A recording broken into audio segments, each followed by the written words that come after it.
রোববার যুক্তরাষ্ট্রের পূর্বাঞ্চলীয় সময় রাত ৩টা ৩৪ মিনিটে ফায়ারফ্লাই এয়ারস্পেসের যান চাঁদে অবতরণ করে, গড়ে তোলে এক নতুন ইতিহাস। এই অভিযানের নাম দেওয়া হয়েছে ব্লু গোস্ট মিশন 1। এটি বেসরকারিভাবে সফল চন্দ্রাভিযানের দ্বিতীয় ঘটনা। এই ঐতিহাসিক অভিযানের পেছনে রয়েছে মার্কিন মহাকাশ গবেষণা সংস্থা নাসা। সম্প্রতি বিভিন্ন বেসরকারি প্রতিষ্ঠানের সঙ্গে যৌথ প্রকল্প হাতে নিয়েছে ব্লু গোস্ট। তারই একটি হলো অ্যাপোলো 11।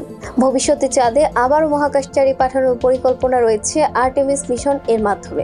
বিশাল ব্যয়ভার সামলাতে এই উদ্যোগ নিয়েছে নাসার পরিচালক জ্যানেট লেটো বলেন, আমরা আমেরিকাকে এগিয়ে রেখেছি, গর্বিত করছি। আমরা সব করছি যুক্তরাষ্ট্রের নাগরিকদের জন্য। গত বছরের ফেব্রুয়ারিতে ইনটুটিভ নামের একটি প্রতিষ্ঠান প্রথমবারের মতো বেসরকারিভাবে চাঁদে যান পাঠায়, তবে অবতরণের পরপরই সেটি ভেঙে পড়ে। তবে এবার ফায়ারফ্লাই এয়ারস্পেসের প্রধান নির্বাহী জ্যাসন কিম নিশ্চিত করেছেন যে ব্লু গোস্ট মিশন সফলভাবে অবতরণ করছে। ব্লু গোস্টের প্রকল্প পরিচালক রে অ্যালোনসো জানিয়েছে, যানটি নির্ধারিত লক্ষ্যস্থলের মাত্র 100 মিটারের মধ্যে অবতরণ করতে সক্ষম হয়েছে।